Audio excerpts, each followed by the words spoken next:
weights properly. Now look, we came from don't even touch a weight.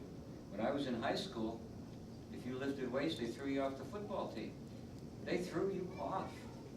There was nobody who could lift a weight. Now what they've done is they've proliferated the exercise game by all these different machines. It's glossy, it's glitzy, it fits under the bed. You know, it's a wonderful, marvelous thing to humankind, and everybody's grateful for it.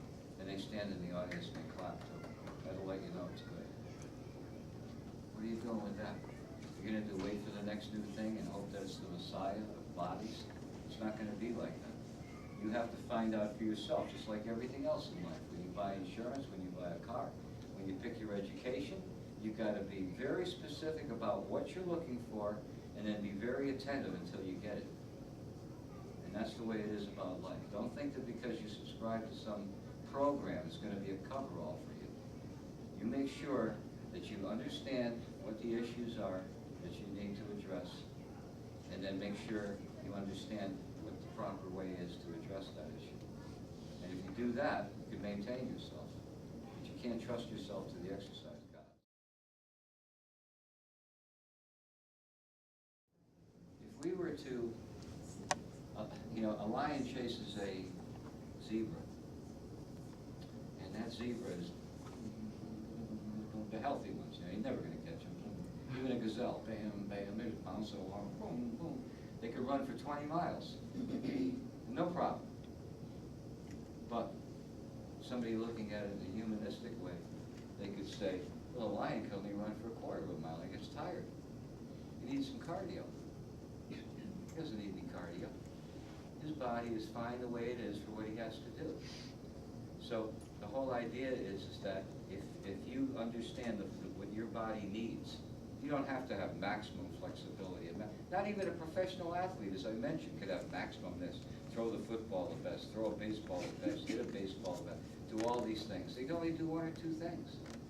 So you have to make sure that you're specific about what you do. Be specific, be knowledgeable. If you don't know, find out. And don't trust anybody. Sell them anything. It's like assessing your limitations. So you're saying stay within your own limitations. Well, I'm saying that make sure your limitations are broad enough to cover everything you require. Well, you make sure that when you have an issue, like for example, your hip bothers you, or when you lean on your right hip, you have a tendency you get weak, and you got, well, then address that. Try to strengthen that up. Find out what is the proper exercise to strengthen that hip. Don't let it go too far. You know, you've heard of preventive medicine. This is the same situation. Don't let it go and then wait to pick it up, because you're not going to rehab what you could have trained earlier. Rehab doesn't work so well. It doesn't work so well. All my clients who pass rehab plans. Anybody have a question?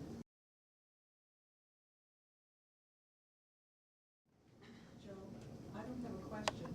I have a secret. Right. But when I first met you, you gave us the secret. We don't always listen, but the secret, you said the secret is there are, we don't absorb it. Posture, again, no matter if you're exercising, like we're in a chair class, I go to that, and it's wonderful.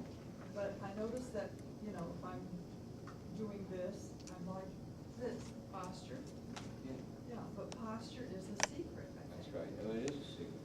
And you know, I'll tell you something No else. matter what you're doing. Now that Nikki brought it up, is that, see, when you're younger and you do exercises like this and whatever, it doesn't matter because you got perfect coordination already.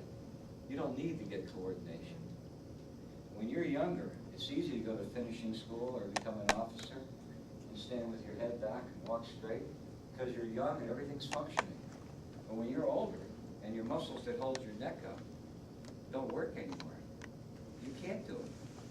Same as the balance thing. When you know you're falling, but your hip's not responding fast enough, it's the same thing. So you make sure that the muscles that are supposed to hold you in a certain position are there. And what I see is those muscles disappear. And as it says up here, posture, gait, your walk, and your neck and your upper body stiffen when you get older. We all know that's true. Okay, so we should be doing things that are directly antagonist of that. We should be coming at that from the other direction. And if you want to bring yourself back, okay, you got to bring back your self-cardio. You've got to have good posture. If you have the muscles to hold your head up. When you're young, somebody tells you hold your head up, that's good.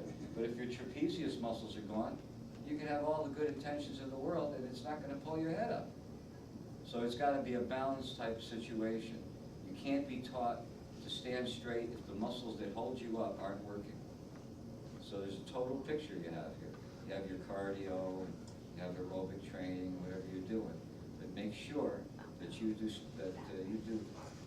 strength exercises that require mind to muscle and muscle to muscle linkage. And then you'll be able to maintain those qualities. If you don't do it, it's gone. I always look at guys like John McEnroe. He left tennis for 1 year, came back, he could never make it again. Tiger Woods, he's out, he's still swinging away. And that's people at the top of their game. In other words, that little bit is what cost him.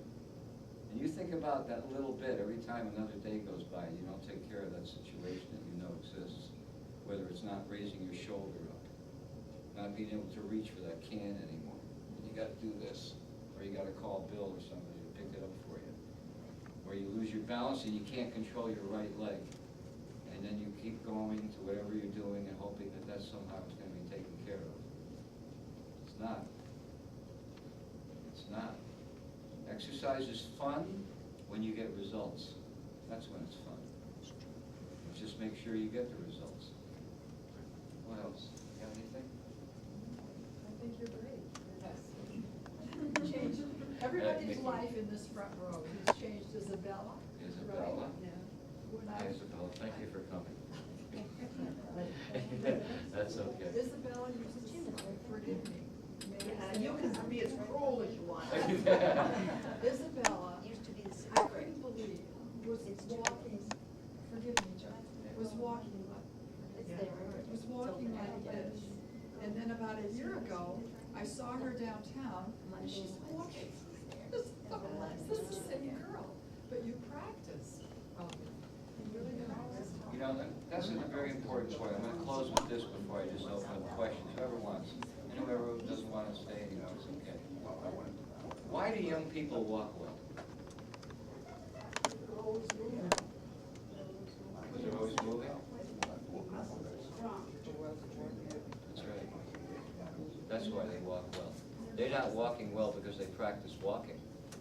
Okay? Here's what happens to your walk. Here's a little demo on walk. This is a young walk. Pushing off ball of the foot,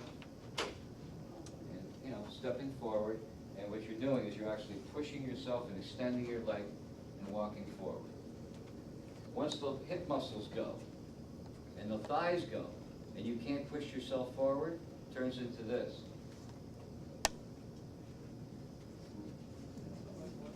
It's kind of like when you used to walk one of those dolls when you were a kid across the table. Because what you're doing is you're really not pushing off. You're kind of like swinging this leg over, swinging that leg over. So it goes from this to this. If you're bent over and you got a bad back problem, which I've had tremendous things happen to me with my back, you end up like this way. That's a bad back. Am I right? Okay. When you walk when you're young, there's a long time between feet touching the floor. There's a long time. As your balance goes, and when it goes totally, and you're really losing your balance, you can't pick up one foot. It turns into this. You see those two, right? Yeah. Okay, so if you see yourself just going away from this type of a walk, then you better find out why. Because the muscles that make you look young are the same muscles that deteriorate when you get older. You ever see a football player or a baseball player with a flat behind? They're like bubble butts. But those people, when they get older, they got a pancake behind. And the reason why they walk different is because their behind is gone. That's the thing that controls your hip. So once that goes, that's it. So how do you work your behind? In other words, to make sure it doesn't go away? When does it start working? I'll tell you when. When your leg is bent like this. You know how a bicep does this? How would your bicep be exercised if you did this with it? Only move it that much. Look at your knee when you walk. How much is it moving? It's not moving at all. You can walk from now into eternity, and your hips are going to get weaker and weaker because you're not using them. To allow your hips to work, you got to be this low. And if you can't get that low yourself, then you have assistance. You hold on to something, but you're going to have to move that low. If you don't move that low, you're going to be stuck in a chair. You're going to be stuck on the toilet. You're going to be stuck everywhere because this doesn't do this. Does that make sense? Yes. Okay. So in other words, you better practice that movement. And when you get up from a chair, make it difficult for yourself, because it's going to get more difficult if you don't make it more difficult. If you don't take care of how to get up out of that chair, it's going to get harder and harder and harder. So if you can get up this way, even though it requires a little effort, get up that way. You know what I mean? And when you go, even if you can't get up that way, say you can't get up without using your arms.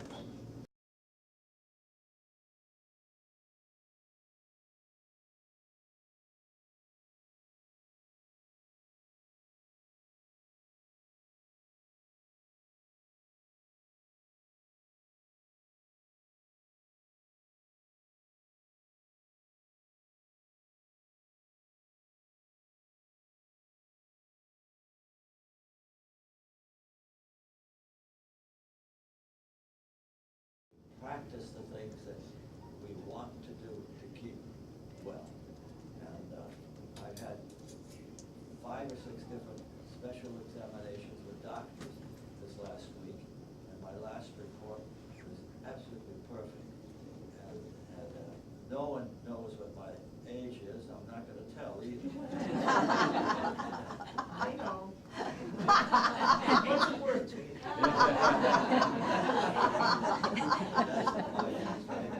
Great fear that you will tell them. The point is, treat yourself well by doing these little exercises that you will gradually get to where you want to be and enjoy the rest of your life. I can tell you I like enjoying my life, and I have a lovely wife to enjoy it with me. And so these are the things that he's taught you up here, and I found him to be the best thing that I've had in my life, to be able to think through problems and to work it out. That's what.